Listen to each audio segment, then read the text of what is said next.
내용은 이제 거의 다 봤고 지금 321페이지에 있는 소매제고법 하나 남았는데 요거는 그렇게 중요한 내용은 아니에요. 그러니까 원가를 어떻게 잘 관리하고 막 이런 회계 처리가 아니고 얘는 기말에 남아있는 기말 재고의 그 판매 가격을 알고 걔는 좀 쉽잖아요. 판매 가격은 새우깡이 10봉지 남아있다 그러면 1,000원짜리 10개 10,000원 뭐 이런 식으로 그걸 이용해서 내 원가율이 한 70% 되니까 그럼 기말 재고는 7,000원이겠네 이런 식으로 하는 방법이에요.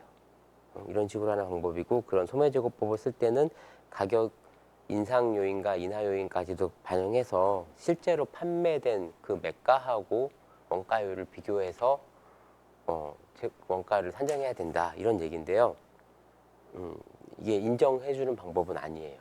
인정해주는 방법은 아니고 그냥 편법 편하게 어떤 뭐 중소기업이나 뭐 소상공인이 내 재고가 지금 얼마 남았지라고 이제 판단하고 싶을 때 그럴 때 쓰는 그런 방법 이런 거라고 보시면 돼요. 이거는 넘어가기로 하고 우리 재고자산에서 지금 뭐뭐 배웠냐면은 그 5장의 상품 매매 기업 회계 처리부터 쭉 이어진다고 생각해 보시면 재고자산의 취득 원가에는 어떻게 뭘로 구성되는지 자산의 취득 원가하고 같은 논리예요. 대표적으로 뭐 어떤 개념들 떠오르나요? 자산의 취득 원가. 내가 어떤 처음에 우리가 얘기한 거 등가 교환 뭐 이런 거 얘기하면서 했죠. 어떤 자산을 취득할 때 지불한 대가가 취득 원가가 되는 거예요. 그렇죠? 내가 제공한 자산의 공정 가치가 내가 취득한 자산의 공정 가치가 된다라고 했잖아요. 불공정한 거래는 발생하지 않으니까 페어한 세계에서 불공정하면 거래가 성사가 안 될 거 아니에요. 그러니까 회계에서 이제 페어하다는 말은 이제 공정 가치라는 거고 걔가 현실적으로 그냥 시가라고 보시면 돼요.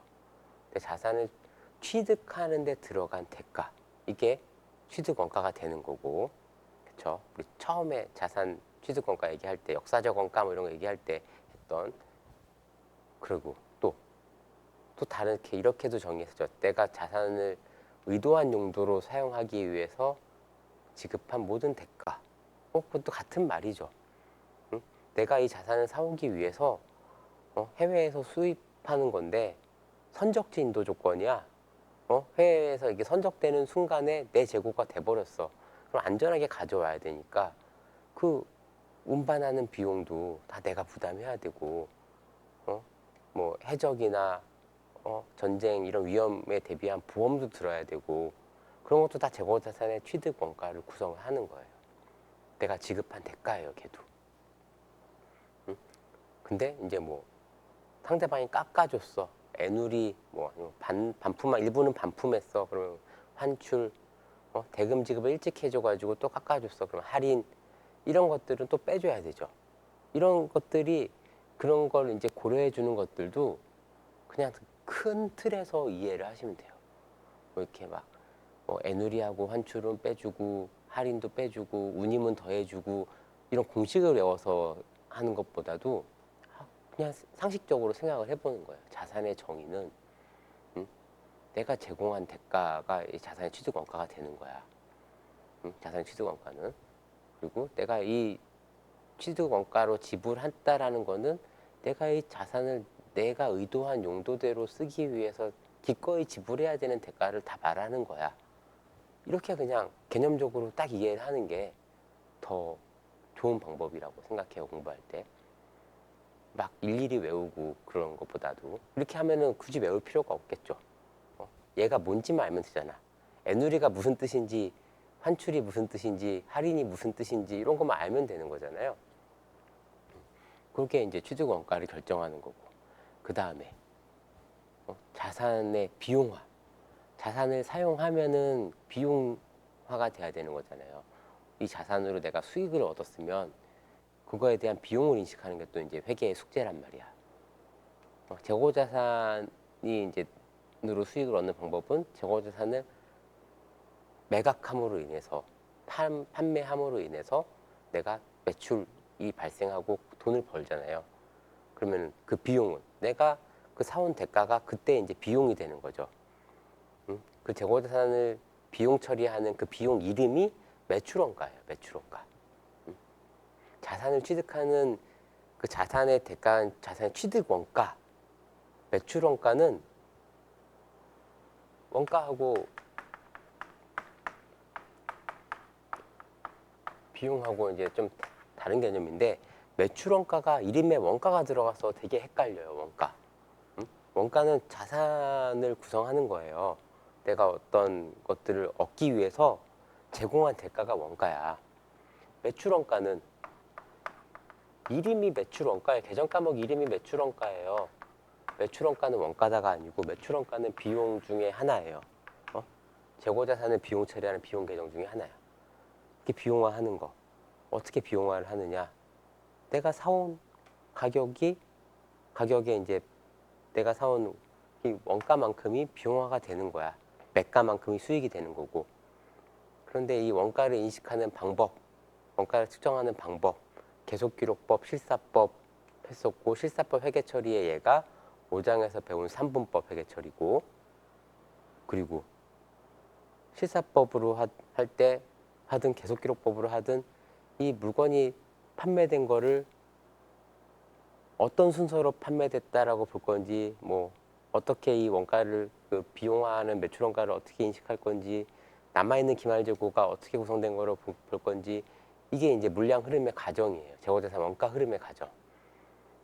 평균법, 선입선출법, 후입선출법, 개별법 이렇게 있다 그랬고, 그리고 재고자산은 관리하다 보면은 장부상 수량하고 실제 수량하고 차이가 나는데, 그런 차이를 감모손실이라고 한다고 그랬어요. 수량에 대한 차이. 그리고 재고자산의 가치가 떨어진 그런 걸 이제 평가손실이라고 한다고 그랬고, 그렇죠. 그러니까 이 지금 재고자산을 예로 들었지만 모든 이 계정 과목별 회계 처리의 원칙이 다 똑같아요. 그러니까 책에서 설명하는 게 각 계정 과목별로 그러니까 최초 인식을 어떻게 할 거냐. 우리는 회계를 배우는 게 재무제표 만들려고 배우는 거잖아요. 재무제표를 만들기 위해서는 우리 회계 정의 막 앞에 했던 거, 어떤 거래를 식별하고 측정해서 보고하는 과정이다 이랬잖아요. 최초로 인식하는 얼마로 적을 거야? 처음에 거래가 발생했을 때 취득 원가를 뭘로 할 거야? 라는 그런 문제가 이제 있는 거예요. 그거에 대해서 논해요. 모든 계정 과목이. 공통의 논리는 똑같아요. 내가 제공한 대가의 공정가치야. 자산을 취득할 때. 그 다음에 이 자산이 쓰이면 어떤 식으로 비용화할 거냐? 거냐? 이런 얘기를 다룬단 말이야.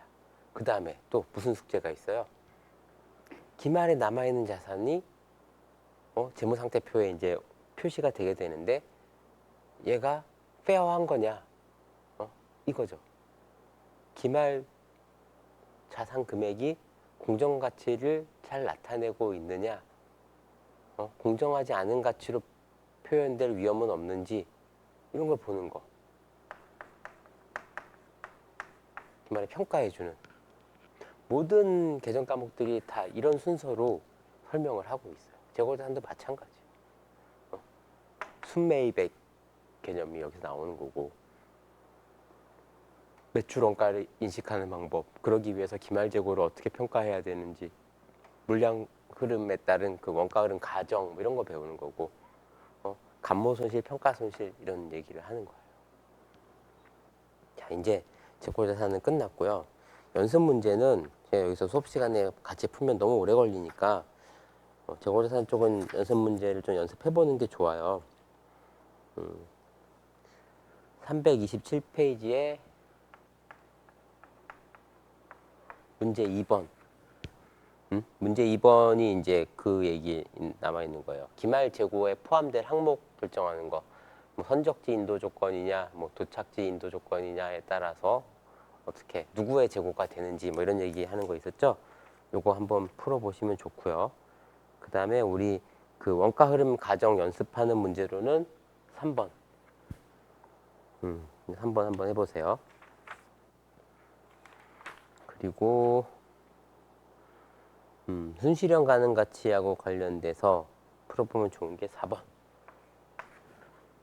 다 풀어보라 그러네. 저거 2, 3, 4번 한번 뭐 검사하는 숙제는 아니지만 한번 풀어보시고 그 다음에 이제 유형자산과 무형자산 하겠습니다. 유형자산과 무형자산. 자, 4장에서 회계 이론 설명할 때 잠깐 개정 과목 설명은 했었어요. 유형자산, 무형자산도.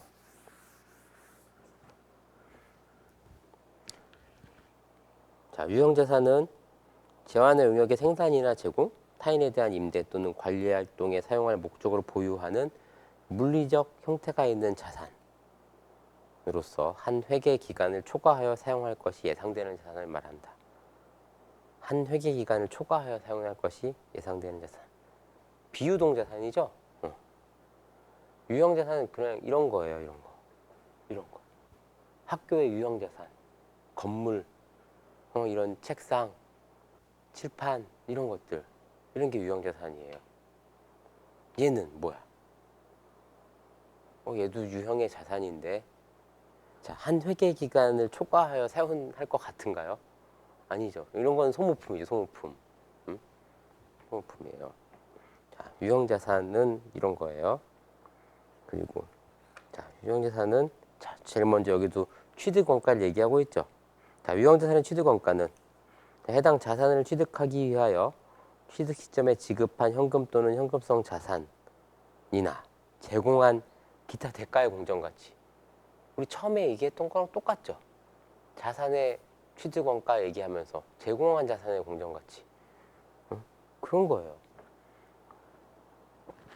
그리고 유형자산 취득원가에는 해당 유형자산을 취득 또는 사용 가능한 상태로 준비하는 과정과 관련된 직접 지출이 관련된 포함되는데 뭐 다음과 같다 해가지고 관세 뭐쩌고 저쩌고 환급 불가능한 취득 관련 세금을 가산하고 막 이렇게 있어요.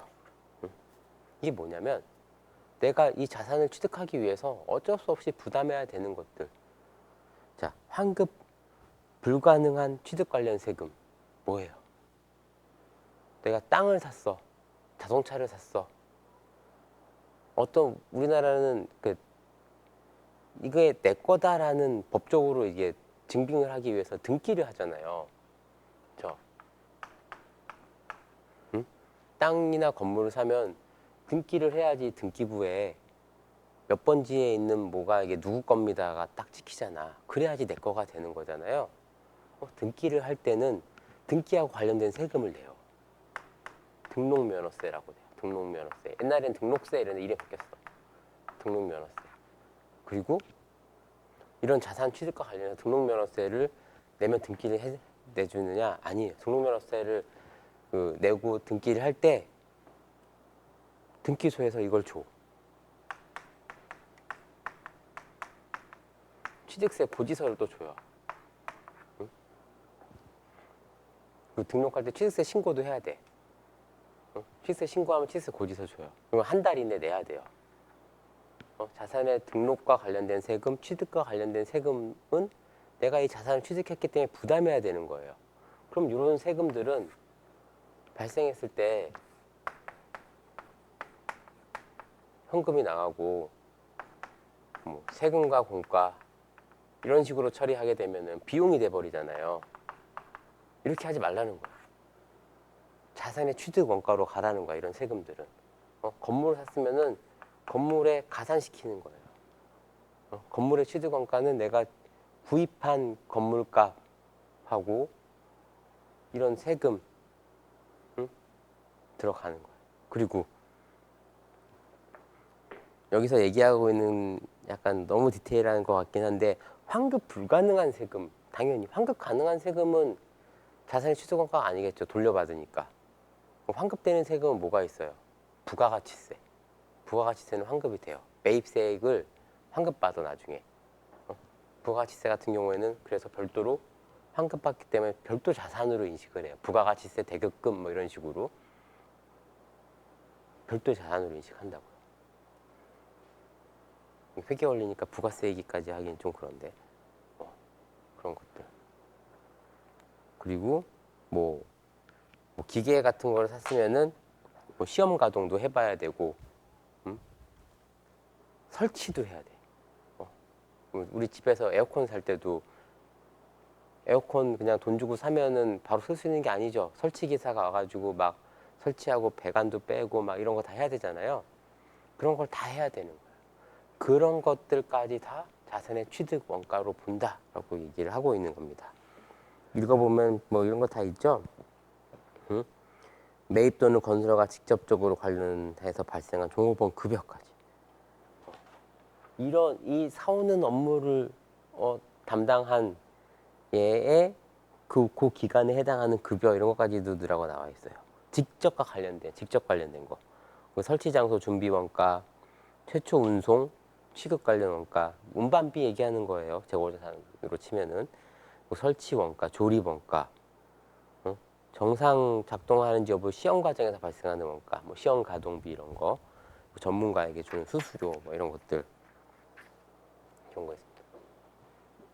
그리고 이런 법원 등기할 때 일반인들이 등기 잘 못해요. 회사원들도 이렇게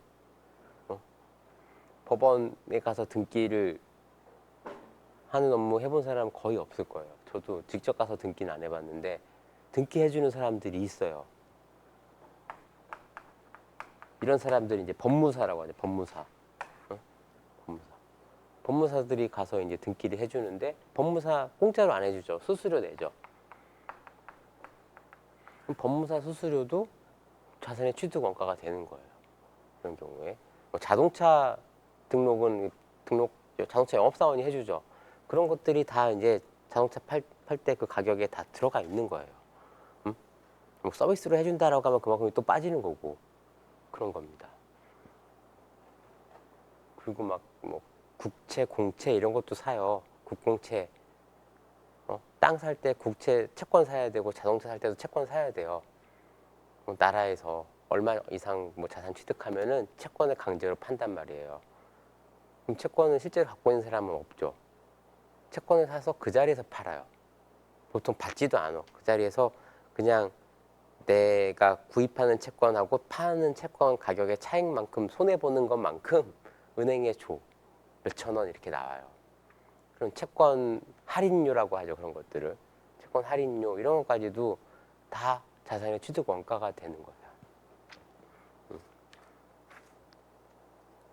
그 다음에 뭐 336페이지에 나와 있는 외부 구입 뭐 이거는 그냥 상식적인 얘기죠. 취득 원가는 매입가액에다가 부대 비용 더해주고 할인받은 거 빼준다. 우리 재고자산 할 때 봤던 거랑 똑같은 논리예요. 응? 그리고 보유와 관련된 세금은 취득 원가에 포함하지 않는다. 당연한 얘기죠. 자산을 갖고 있으면 요새 이슈가 되고 있는 뭐 종합부동산세 이런 거 있죠.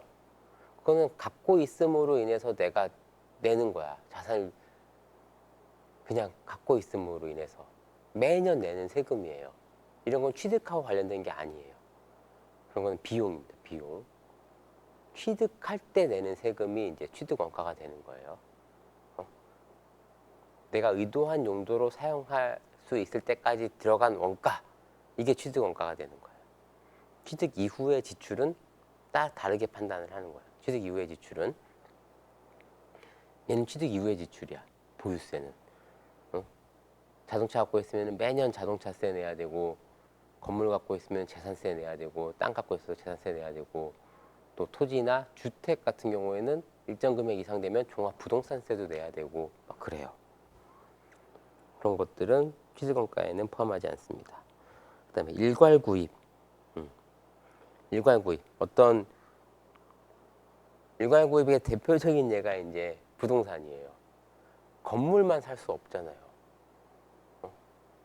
땅은 건물이 이렇게 땅이 이렇게 있으면 이 위에 건물이 있잖아요.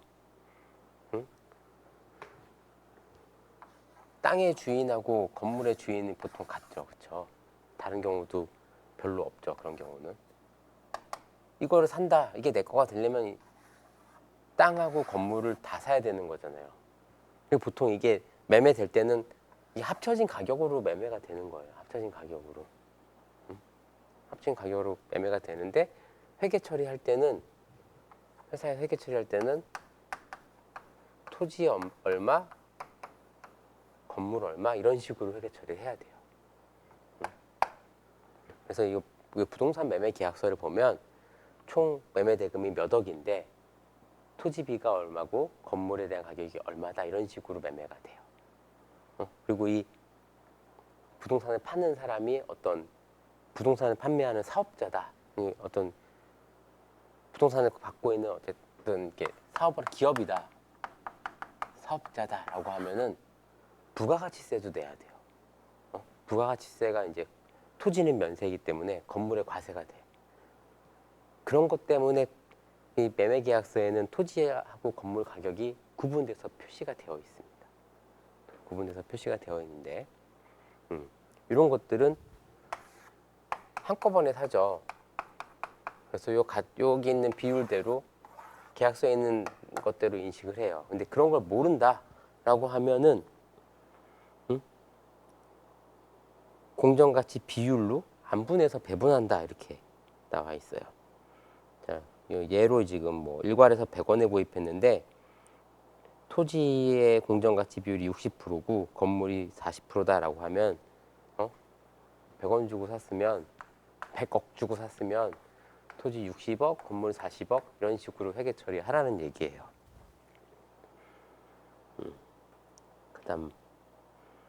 그다음에 337페이지 이거를 이제 많이 헷갈려 하는데 일부 유형자산만 사용할 목적인 경우. 자, 나는 이걸 샀어요. 토지, 건물을 사서 내가 이 건물을 쓸 거야. 그러면은 이 토지도 쓰고 건물도 쓰는 거잖아요, 이게. 그러니까 이 토지도 나의 유형자산이고 건물도 나의 유형자산이에요. 대부분 이렇게 회계 처리해요. 그런데 나는 땅만 필요해. 난 이 땅을 사서 이거를 때려 부시고 여기다가 다른 거를 지을 거야. 건설회사가 쫙 어떤 동네를 다 사요. 단독주택들이 막 있어. 오래된 주택들이 다 부시고 아파트를 막 짓죠. 이런 거 할 때 이 땅이 필요해서 사는 거란 말이에요. 여기 있는 사람들한테는 건물값 안 줄 수 없죠. 다 줘야 돼요. 다 주는데 나는 땅만 쓸 거야. 다 때려 부시고. 이런 경우 어떻게 회계 처리하느냐.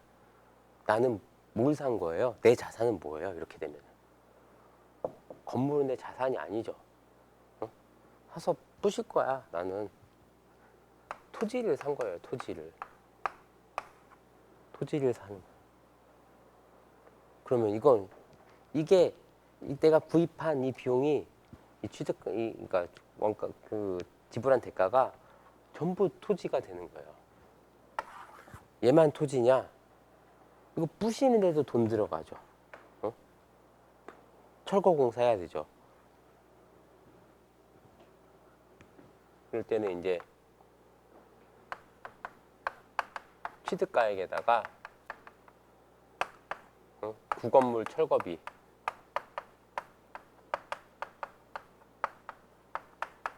이거 더 해줘야 돼.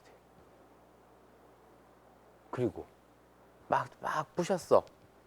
그랬더니 여기서 막 폐기물 뭐 이런 거 처리하는 거 다 철거비에 포함되었고 다 처리했어. 그런데 막 고철 같은 거, 쇠 이런 거는 팔 수 있거든요. 쇳덩어리들은 다 돈이 돼요. 고철을 매각했어. 돈을 받은 거죠. 약간 매누리처럼. 이걸 내가 취득하는 돈을 막 썼는데 땅도 사고 그 집주인들한테 건물값도 다 쳐주면서 다 샀어. 다 사놓고 다 때려 부시고 이런 공사비도 다 취득 원가를 구성하는 거예요. 근데 거기서 나온 폐자재를 내가 팔아먹었어. 걔는 또 취득 원가에서 빼주는 거야. 이렇게 해서 계산된 값이 이 땅의, 이 토지의 취득 원가가 되는 거예요. 그 얘기입니다. 이거는 일부 유형자산만 사용할 경우 모든 일괄 구입 대가를 이런 경우에는 토지의 취득 원가로 한다. 자, 토지만 사용할 목적으로 토지와 건물을 일괄 구입하는 경우 건물 취득에 대한 대가는 토지를 사용하기 위해 지출한 불가피한 거기 때문에 토지의 취득 원가가 되는 거예요. 그리고 철거 비용도 토지의 취득 원가에 가산한다. 부연 설명한 철거 과정에서 발생한 수익은 또 빼주는 거예요. 그 다음에 자가건설. 자가건설은 뭐냐면 직접 내가 유형자산을 만드는 거예요. 짓는 거. 건설회사한테 돈을 주면서 건물을 짓는 거지. 건물이 지어지고 있는 동안 그때 쓰는 계정 과목 이름이 건설 중인 자산이에요.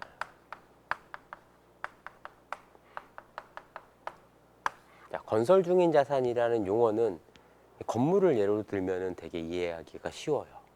그렇죠? 내가 어떤 자산을 취득하는데 오래 걸리는 거야. 건물 하나 짓는데 한 2년, 3년 이렇게 걸려요. 돈은 다 완공된 다음에 완성된 건물을 살 수도 있지만 내가 직접 짓는다라고 하면은 공사비를 계속 줘야 되는 거야. 건설사한테 뭐 2달에 한 번, 3달에 한 번씩 이만큼 했으니까 얼마 주세요. 막 이렇게 총 공사 계약 금액이 있으면 그 공사 진행되는 그 기성에 따라서 돈을 계속 줘야 돼요. 그럼 돈 줄 때마다 대변에 이제 현금이 빠져나가면 차변에 공사비를 써줘야 되는데 이 공사비를 뭘로 기재할 거냐? 나 공사 무슨 비용 이렇게 해버리면은 얘가 비용이 돼버리니까 안 되죠. 내가 쓸 건물인데 자산으로 기록해야 되는데 그렇다고 건물이라고 하더니 건물이라고 하려고 보니까 아직 건물이 없고 그럴 때 이런 계정 과목을 쓰라는 거야. 건설 중인 자산. 다 완공이 되면 그때 건설 중인 자산을 없애주는 거지. 대변으로 보내서 없애주고 그때 건물 이렇게 써주라는 얘기예요. 어떤 물건 재고 자산을 구입할 때 물건이 아직 안 왔어. 돈은 줬는데 그럴 때 우리 먼저 준 돈 선급금하고 현금 이렇게 회계 처리 일단 했다가 나중에 물건 받고 나면 선급금을 없애주고 재고 자산을 인식해 줄 수도 있잖아요. 외상 거래가 아니라 내가 돈을 먼저 줘야지 거래가 이루어지는 그런 재고 자산 거래들 이렇게 하면 됐었죠. 이거하고 똑같은 거예요. 똑같은 건데 이 자산이 좀 취득하는 과정이 훨씬 오래 걸리는 긴 거. 그러니까 유동자산을 취득하는 재고자산 같은 유동자산을 취득할 때 돈을 먼저 줬다라고 하면 선급금이야. 근데 건물 같은 비유동자산을 취득할 때 돈을 먼저 준 거는 건설 중인 자산이에요. 자, 건설 중인 자산이라는 계정 과목을 이해할 때 제일 이해하기 좋은 방법이 이제 건물 짓는 거 생각하면 돼요. 이 말 때문에. 그런데 이 건설 중인 자산은 건물에만 해당되는 게 아니에요. 그 선박회사, 해운 회사들도 가면 건설 중인 자산 많아요. 배를 구입하는 거야. 배 짓는데, 배 만드는데 계속 그것도 한 3년 걸려요. 몇 천억 해요, 배는. 배 하나 만드는데. 주문 생산한단 말이에요. 배를 주문했어. 배값을 이제 뭐 다달이에 내든 뭐 몇 달에 한 번 내든 몇 년 동안 배값을 계속 준단 말이에요. 회사는 다 완성될 때까지. 그런 경우에도 계정 과목 건설 중인 자산이에요. 그리고 배가 완성되면은 건설 중인 자산이 없어지면서 이쪽에 선박 이렇게 쓰이는 거죠. 이렇게.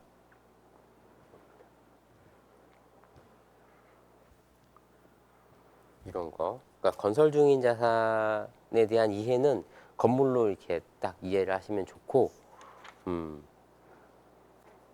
이 계정 과목이 쓰이는 거는 취득하는데 오래되는 내가 어떤 유형자산을 만들고 있는데 오래 걸리는 것들 이런 것들은 다 건설 중인 자산으로 쓴다 이렇게 생각하시면 돼요.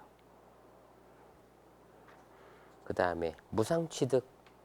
무상취득하게 되면은 자산 수중이익으로 처리한다. 자, 무상으로 취득한 유형자산은 공정가치를 취득원가라고 한다 이렇게 나와 있는데 이건 무슨 말이냐면은 우리 첫 시간에 그 앞 시간에 이런 거 했잖아요. 물건을 어떤 취득할 때 뭐 줄 수 있는 거, 돈을 주는 경우, 다른 자산을 주는 경우, 어쨌든 거래가 되려면 내가 제공한 대가의 공정가치로 하면 된다라고 그랬는데 거기서 측정하기 힘든 게 있었잖아요. 한 가지 뭐 고마운 마음 이런 거, 그런 거 이제 공짜로 받은 거죠. 공짜로. 일반 기업 간에는 발생하지 않는 거래죠. 땅을 받았어. 공짜로 받았어. 그럴 때 이제 회사가 공짜로 받으면 자산을 받았다. 자산 수중이익 이렇게 회계 처리하는 거예요. 자산 수중이익. 그만큼 이익이 증가하겠죠. 이 이익이 증가하면 자산 수중이익이 증가하면 당기순이익이 커지죠. 그만큼 법인세를 내겠죠. 이런 거예요. 개인이 이런 자산 수중을 받았다. 증여세라는 걸 내죠. 증여세. 법인은 증여세가 없어요. 그냥 법인은 이익이 그냥 올라간 만큼 법인세를 내는 거야. 어쨌든 이런 거. 이런 게 이제 무상 취득했을 때 회계 처리 이런 거고요. 예제 1번 유형자산 취득 원가 뭐 이렇게 나와 있는데 이거를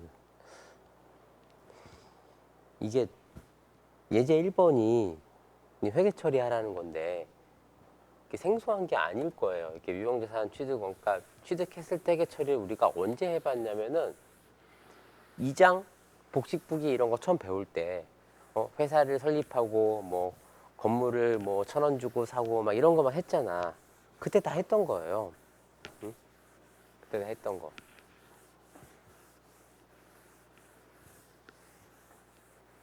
여러분들은 다 이미 자산의 취득과 관련된 회계 처리는 다 할 줄 아는 거예요. 응? 취득 원가를 뭘로 볼 거냐 뭐 이런 얘기를 지금 하는 거고 이런 회계 처리는 다 해본 거죠.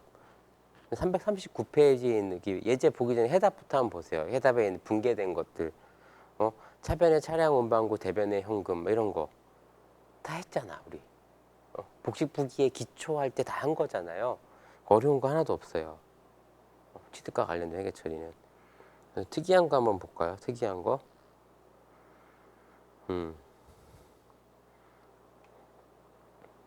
이런 거 뭐 이렇게 3번 예제 1에 바로 3월 18일에 기계장치를 공장에 사용할 목적으로 60만 원에 외상 구입했으며 기계장치의 운반비와 설치비로 3만 원을 현금으로 지급했다. 이거예요. 3월 18일 날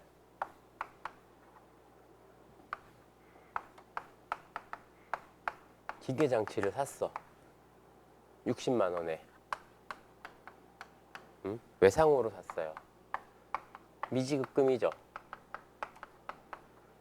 매입 채무는 적고자산을 살 때 쓰는 계정이고 기계장치라는 유형자산 살 때 미지급금 쓴다 그랬죠. 그래서 주된 영업활동이 아닌 외상거래는 미지급금이라고 그랬어요. 이렇게 했어. 근데 운반비와 설치비로 현금을 3만 원을 또 쓴 거야.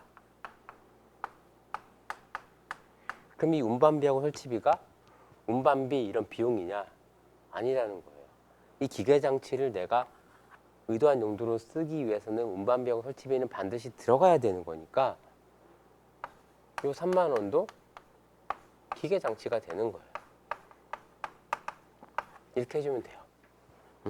해답에 있는 것처럼 요거를 한꺼번에 63만 원 써줘도 상관없어요. 차변 대변 합계가 맞으면 되는 거니까. 기계장치 60만 원, 기계장치 3만 원, 뭐 두 줄로 이렇게 나눠서 회계 처리하든 한꺼번에 묶어서 하든 그거는 중요하지 않습니다. 그 다음에 4월 28일 날 이거를 또 할인 받았네. 매입 할인 받았대. 2만 원을. 그러면은 미지급금 60만 원이 없어지는 거죠.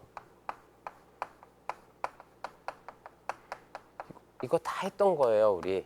그러니까 약간 유형자산 이 기계에다가 적용을 시켜보는 것 뿐이에요. 미지급금 60만 원 없어져.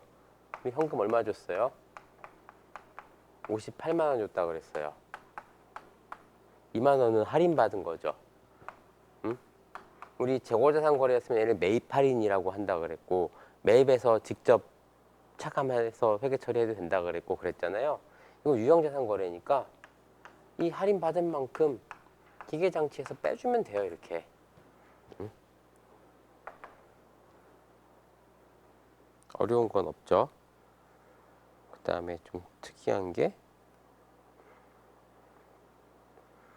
7번 공정가치 5만 원의 직기 비품을 무상으로 증여받았다. 그냥 비품 5만 원.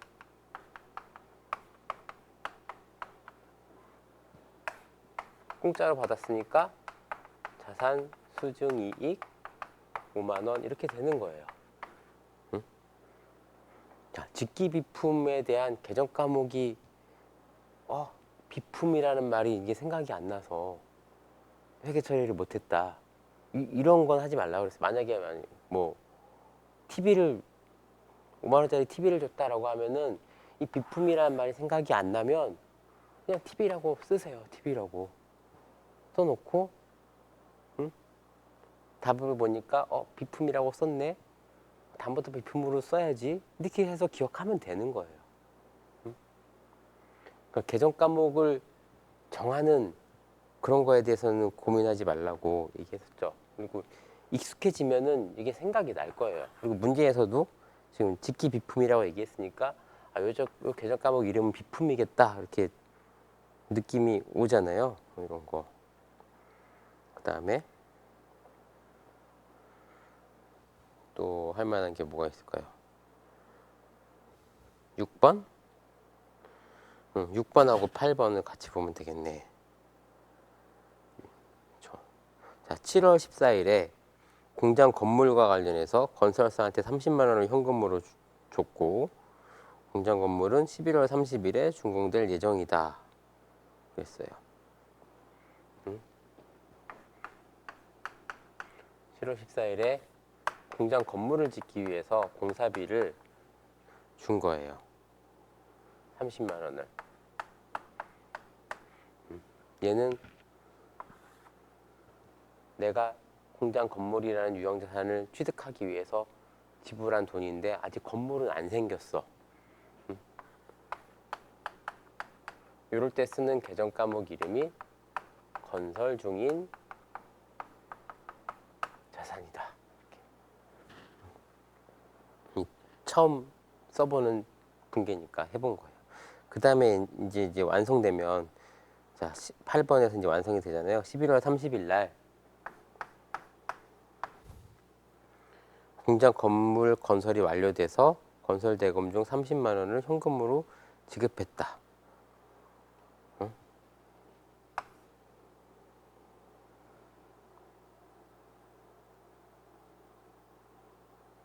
나머지 잔금 40만 원은 미지급하였으며 개정 잔액은 건물로 대체했다. 이게 무슨 말이에요? 지금 11월 30일 날 이어지는 건가? 일단 써보자.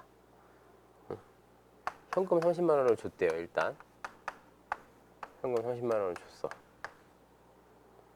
그 다음에 40만 원 미지급한 게 있대요.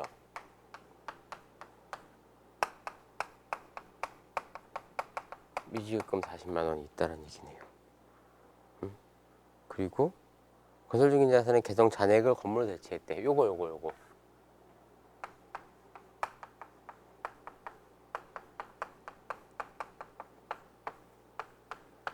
이 얘기죠. 건설 중인 자산의 개정 잔액은 건물 개정으로 대체했다. 이렇게 되는 거네요. 응?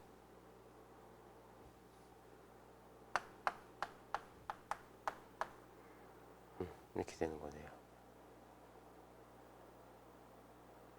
지금 해답에 있는 거하고 약간 다르죠? 뭐가 다를까요? 이걸 이렇게 해도 돼요. 저처럼 해도 돼요.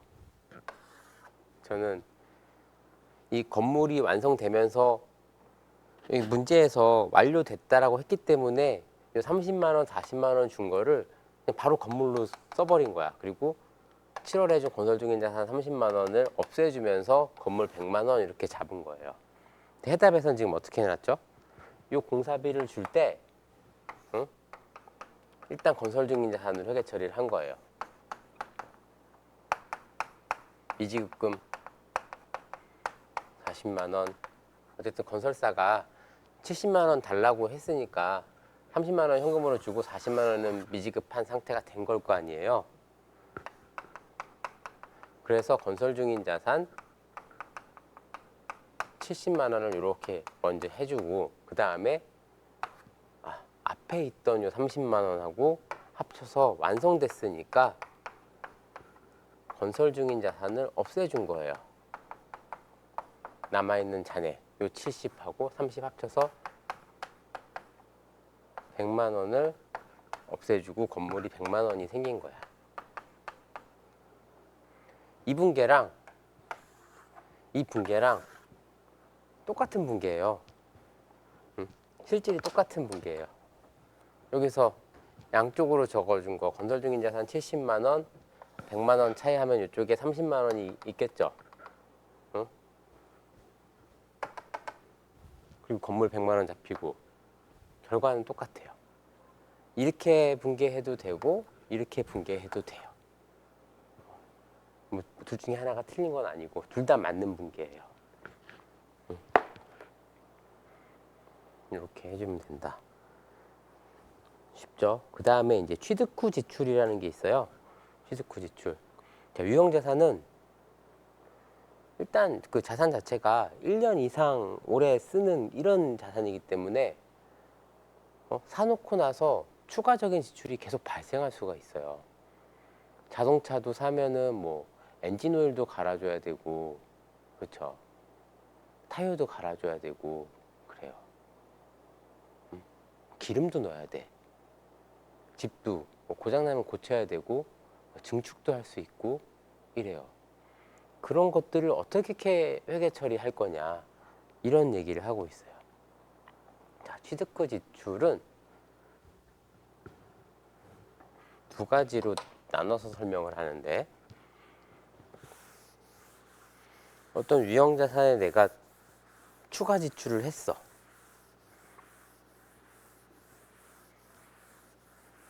이렇게 나눠서 그러니까 취득 후 지출은 두 가지로 하는데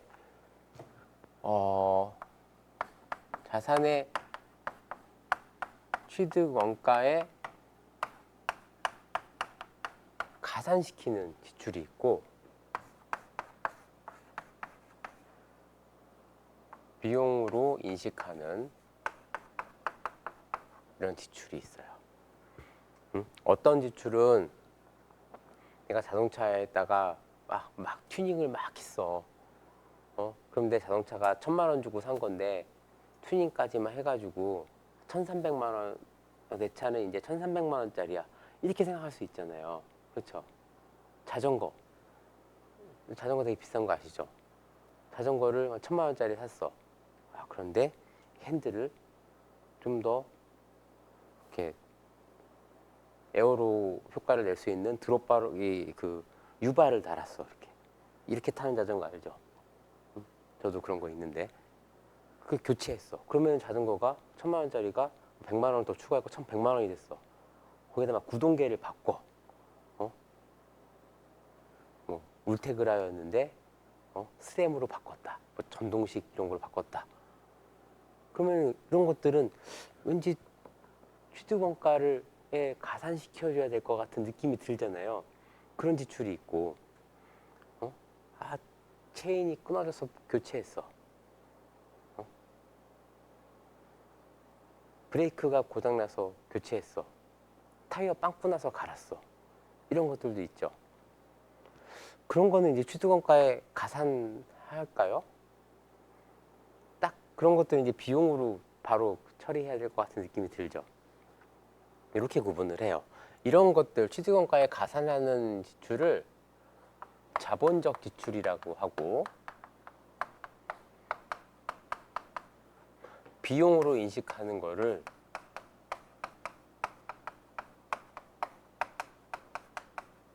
수익적 지출이라고 해요. 그러면 이거 회계적으로 이제 딱 정의를 내려줘야 될 거 아니에요. 원칙을. 교과서에서 말하는 원칙. 제가 아까 예로 든 자전거의 뭐 에어로 성능을 향상시키기 위한 지출이냐, 그냥 수리비냐, 뭐 이런 것들. 자, 자본적 지출은 뭐냐면,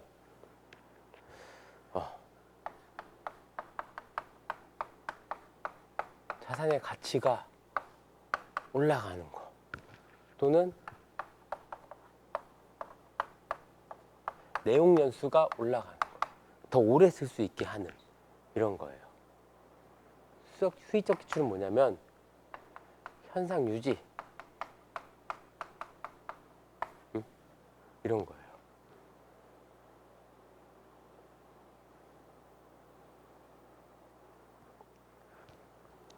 교재 설명을 보면, 자, 자본적 지출은 339페이지 파란 글씨 있는데 보면, 자본적 지출은 해당 유형자산의 경제적 내용 연수를 증가시키거나 유형자산이 제공하는 용역의 양과 질을 증가시키므로 유형자산의 장부금액에 포함한다. 이런 거. 기계를 업그레이드한 거야. 1분에 100개 만들 수 있는 기계인데 이거 뭐를 달면은 1분에 200개를 생산할 수 있어. 이런 거는 자산의 가치가 올라가는 거죠. 그런 거는 기계 장치의 취득원가에 가산시키는 자본적 지출이 되는 거예요. 그런데 기계가 고장 났어. 원 상태로 현상 유지를 하기 위해서 고쳐야 되죠. 이제 이런 것들은 이제 바로 비용 처리가 되는 거예요. 수선비 이렇게 비용 처리하는 거예요.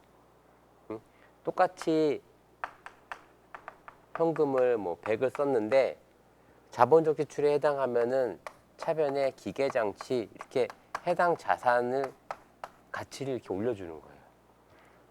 그게 아니다라고 하면 그냥 바로 뭐 수선 유지비 뭐 이런 식으로 해가지고 이렇게 처리하는 거예요. 이 얘기를 하는 거예요. 그런데 이제 가끔 가다가 회사에서 헷갈려 하거나 아니면은 알면서 그냥 슬쩍 넘어가고 싶어 하는 게 뭐냐면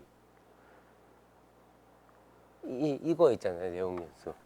뭐 이런 거 가지고 이제 얘기를 하는 거죠. 이걸 지금 돈을 이 비용을 쓰면 몇 년 더 쓸 수 있다. 그래서 나는 자본적 지출로 비용 처리 안 하고 자산을 증가시켰다. 근데 그 몇 년 더 쓰는 게 이게 5년 쓸 수 있는 걸로 지금 되어 있는데 한 3년밖에 안 됐는데 이 비용 지출 안 하면은 당장 못 쓰게 되는 거고, 비용 지출하면은 원래 내용 현수였던 5년을 챙겨 쓰는 거잖아요.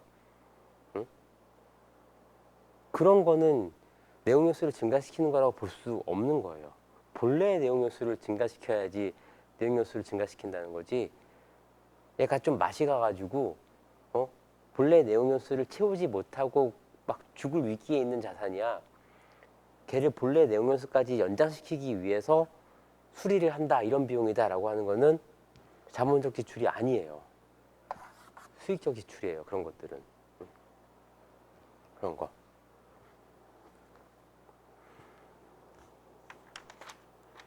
그 다음에 후속 측정 340페이지 이제 감가상각. 우리 감가상각도 잠깐 봤어요. 그거 할 때 수정분계 이런 거 할 때 기말에 유형자산에 대해서 감가상각을 해준다 이렇게 나와 있죠. 자, 보시면 기업은 원가 모형과 재평가 모형 이 얘기부터 하고 있는데, 일단은 감가상각 얘기 먼저 하고, 재평가 모형은 뭐냐면 유형자산은 이제 취득원가로 평가를 하고 취득원가로 계속 기록을 한단 말이에요.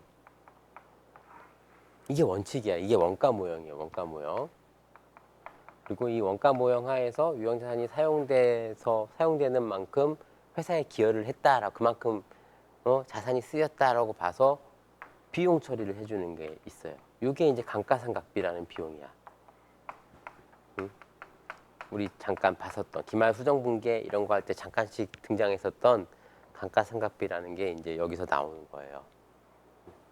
자산을 비용 처리해 주는 거. 사용한 원가를 자산의 원가 중에서 사용된 부분을 비용화하는 거. 어떻게 한다고 그랬어요? 내가 이 자산을 사용하는 기간 동안 이 자산으로 인해서 내가 혜택을 보는 기간 동안 비용으로 인식한다라고 해서 뭐 10년 동안 쓸 거면 뭐 10분의 1씩 매년 비용으로 인식한다. 뭐 이런 게 이제 매년 동일한 금액으로 감가상각한다라고 해서 정액법 뭐 이런 식으로 한다고 얘기는 했었는데 그런 식의 감가상각을 이제 봤었죠. 지금 감가상각을 얘기하기 전에 감가상각은 이제 유형자산 챕터에서는 정액법이 있고 뭐 다른 방법이 있고 감가상각을 매년 똑같은 금액으로 인식할 거냐 처음에 많이 인식했다가 점점 적게 인식할 거냐 아니면 뒤로 늘어나면서 많이 인식할 거냐 또는 이 기계가 정말로 사용돼서 어떤 생산에 기여한 만큼 상각비를 인식할 거냐 여러 가지 이 상각 방법에 대한 거를 다뤄요. 상각 방법에 대한 걸 다루는 거고 여기서 지금 요 얘기를 하기 전에 잠깐 원가 모형, 재평가 모형 뭐 이런 얘기가 나오고 있는데 재평가 모형은 뭐냐면은 여기서 이게 갑자기 튀어나와가지고 감가상각 읽어주려고 하는데 튀어나와갖고 얘기하면 이 회사에 그런 거 있어요. 그런 거 토지 회사가 오래된 회사들 보면 10년, 20년, 30년 이런 회사들 되게 많잖아요. 그런 회사들이 예전에 산 땅이 있어. 땅이 있는데 장부에 토지의 취득원가가 1억이야. 아직도 1억으로 되어 있어요. 그런데 이 땅이 현재는 한 100억 해. 그러면 재무제표에 1억으로 써 있는 게 맞느냐? 시가인 100억으로 표시해 주는 게 맞느냐? 이슈를 제기할 수 있겠죠. 근데 이 유형자산은 원칙적으로 취득원가로 표시하는 게 원칙이에요. 왜냐하면 나는 산지 오래돼서 가격은 올랐지만 팔 게 아니에요. 유형자산은 회사가 판매 목적으로 갖고 있는 자산이 아니야.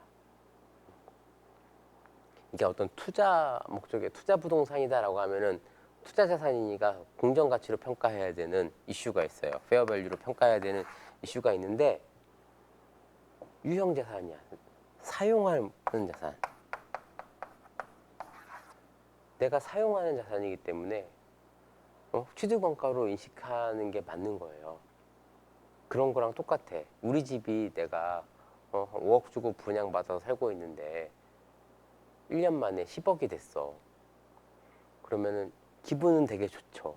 10억이야. 근데 내가 이 10억짜리 집을 팔면 5억을 번 게 될까요?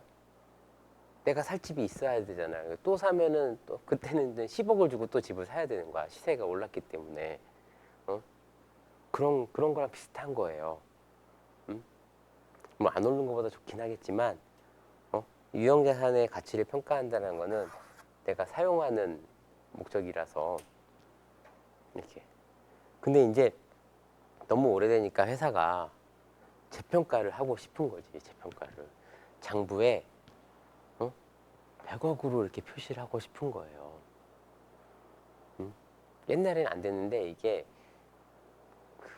그 IMF 지나고 리만 뭐 금융위기 그때 이제 이거를 이제 허용을 해줬어요. 그러면 유형자산을 이거 원가법으로 하는 게 원칙인데 재평가해서 하고 싶어? 그러면은 재평가를 회사한테 선택할 수 있게 해준 거예요. 이런 걸 이제 재평가 모형으로 평가한다라고 얘기를 해요.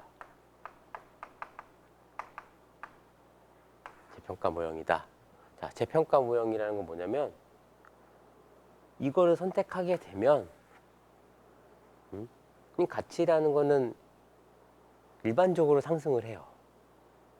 근데 이제 이게 어떤 상승이 어떤 거품처럼 확 올라갔다가 꺼질 수도 있잖아요. 실제로 2000년, 2008, 9년, 10년 이때는 부동산 값이 엄청 하락한 적도 있었거든요. 그렇게 되면은 떨어진 것도 인식해야 돼요. 재평가 모형을 적용하게 되면 매년 결산할 때마다 매년 공정 가치를 확인해서 의미 있는 변화가 있다라고 하면 재무제표에 매년 반영해야 되는 의무가 있는 거예요. 내가 평가하고 싶은 것만 골라서 평가를 하는 거는 허용이 안 되고, 일단 우리는 재평가 모형으로 가겠습니다라고 하면 의무적으로 재평가를 해야 되는 거예요. 그냥 이게 시세가 얼마여서 얼마로 재평가했습니다 이렇게 하면 안 돼요. 이게 평가 받아야 돼, 전문가한테. 그런 거 해주는 사람이 이제 감정평가사죠. 들어봤죠? 이런 자격증, 감정평가사. 이런 사람들한테 평가를 받아야 되는 거예요. 그런 얘기가 나와 있고, 지금 여기서 보면은 원가 모형에서는 이제 감가상각 누계액과 손상차손 누계액을 차감한 금액을 장부 금액으로 한다라고 했어요. 감가상각 누계액이라는 거는 감가상각한 금액이 쌓여 있는 거. 자산의 차감적 평가 계정 얘기했었죠. 이것도 수정분기할 때 봤던 거예요.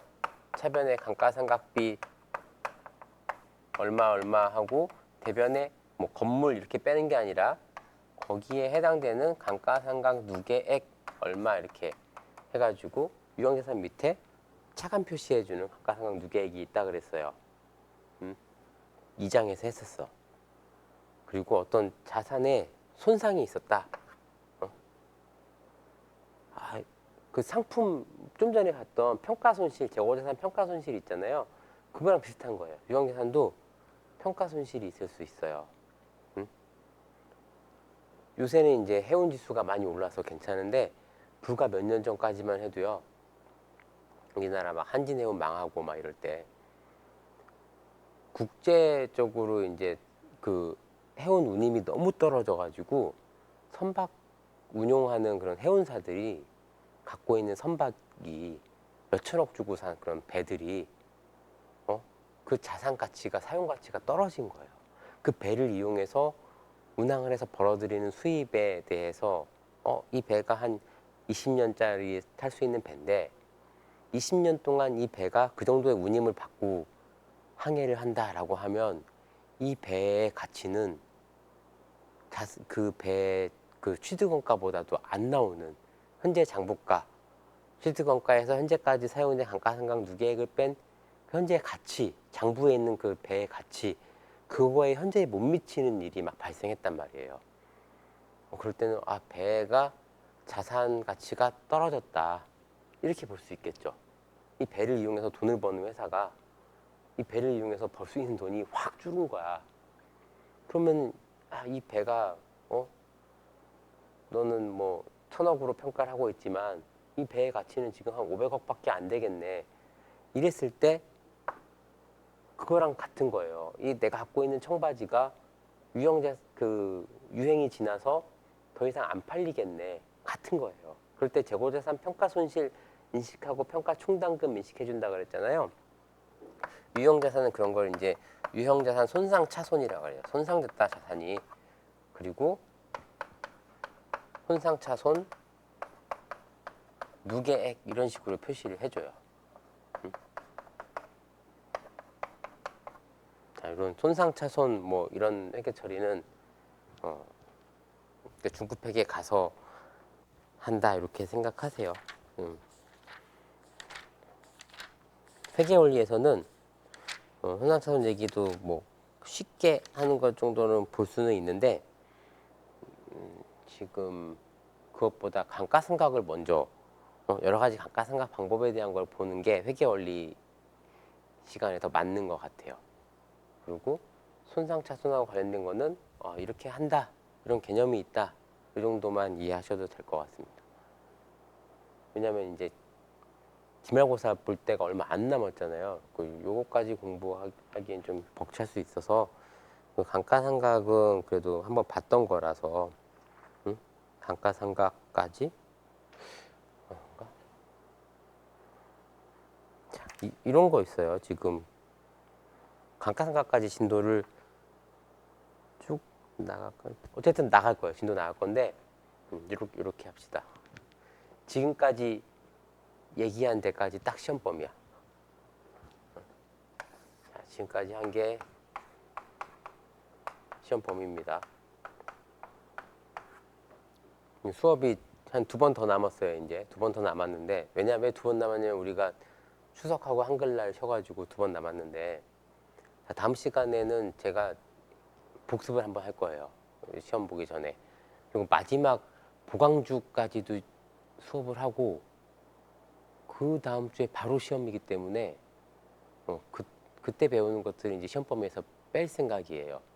감가상각 방법이랑 뭐 나머지 제가 아직 안 한 그런 챕터들에 대한 얘기는 마지막 수업 시간에 하는 걸로 하고, 걔는 시험 범위가 아닌 걸로 이렇게 하고, 오늘 지금 얘기한 여기까지만 이제 시험 범위인 거고, 자, 감가상각 방법은 매년 똑같은 금액으로 인식하자라고 하는 게 이제 정액법, 똑같은 금액으로 인식한다, 그런 게 있고, 기계나 뭐 이런 때 유형자산이 걔를 이용해서 물건을 얼마큼 생산했느냐, 그 생산량에 비례해서 인식하자라고 하는 게 생산량 비례법이에요. 그래서 342페이지 보면은 생산량 비례법은 총 예정 생산량을 가지고 생산량 단위당 감가상각비를 계산해 놓고 매년 생산한 물량만큼 상각하는 이런 방법, 되게 합리적이죠.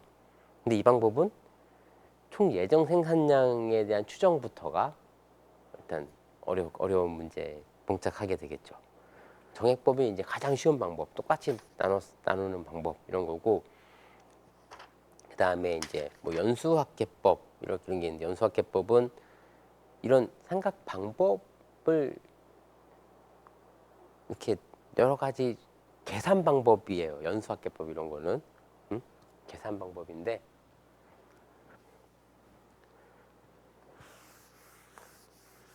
계산 방법을 하나하나 하는 건 중요한 게 아니고, 감가상각 방법이 왜 여러 가지가 있냐면 이런 거예요.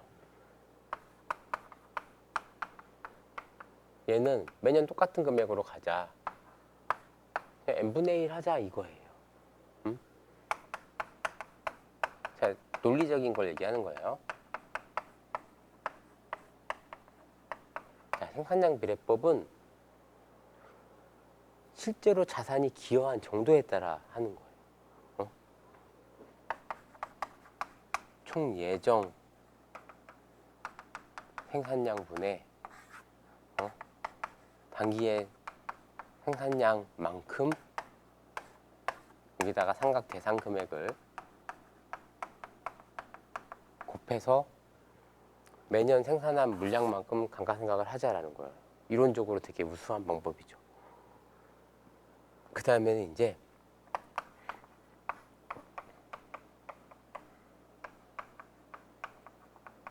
체감잔액법이라고 자산의 가치를 보시면 체감상각법, 이렇게 뭐라 그래야 되나, 초기에 이제 기울기가 보시면 그림 9-2번 보면은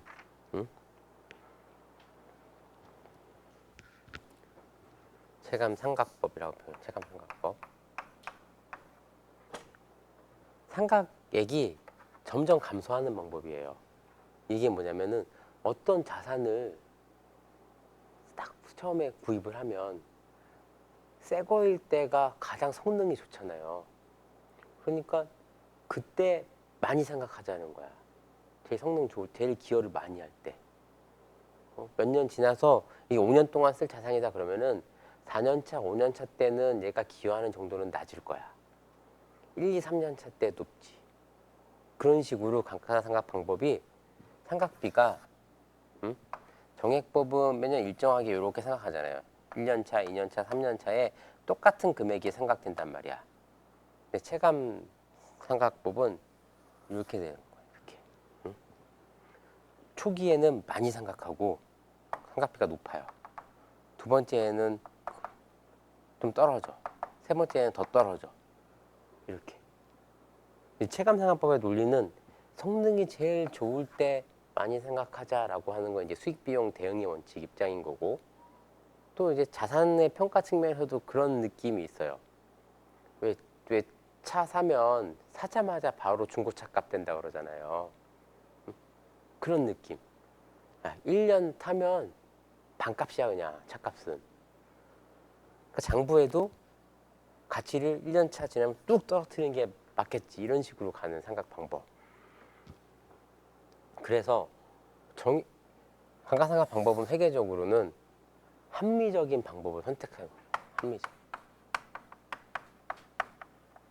합리적이고 체계적으로 해라. 이렇게 되어 있어요. 회사가 여러 가지 상각 방법 중에서 우리 회사에 적합한 방법을 쓰면 되는 거예요.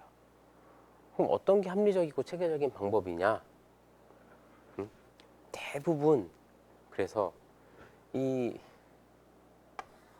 정액법은 합리적이고 체계적인 느낌이 별로 체계적이긴 하지 합리적인 느낌이 별로 안 들 수도 있어요. 매년 똑같은 금액 인식하는 거니까. 그래서 근데 이제 이런 식으로 생각하는 자산들이 많아요. 주로 이제 건물 같은 거, 내용연수 긴 거 있죠. 그런 것들을 이제 정액법으로 많이 합니다. 실무적으로. 건물은 보통 내용연수 기준 내용연수가 40년이거든요. 40년, 40분의 1씩 이렇게 가. 건물 딱 지어져 있으면은 이 건물이 막 어떤 무슨 성능이 막 그런 게 아니잖아요. 그냥 건물의 기능 자체는 정액법을 생각해도 된다 이렇게 보는 거지. 건물 안에 있는 엘리베이터 이런 것들은 별도의 그 기계예요. 그건 설비예요. 별도 설비 이렇게 또 볼 수 있죠. 그게 계속 소모품이니까 갈아줘야 되고 막 이런 거니까 건물의 내용연수 영향을 미치는 건 아니고, 건물 막 벽이 허물어지고 막 이런 정도가 막 이런 식으로 된다라고 알 수 있는 것도 아니잖아요. 건물 같은 건 정액법으로 많이 하고, 이거는 이제 논리적이지만 적용하기가 좀 어렵고, 얘를 추정해야 되는 거고, 얘를 파악해야 되는 거고. 제일 많이 쓰는 게 요거예요. 기계나 자동차 이런 가전제품 이런 것들은 요걸 많이 씁니다. 그래서 구체적인 방법 뭐 이런 것들은 시험 범위는 아니고 이런 거는 이제 마지막 시간에 할 예정입니다. 오늘 여기까지 할게요. 자, 마쳤어요.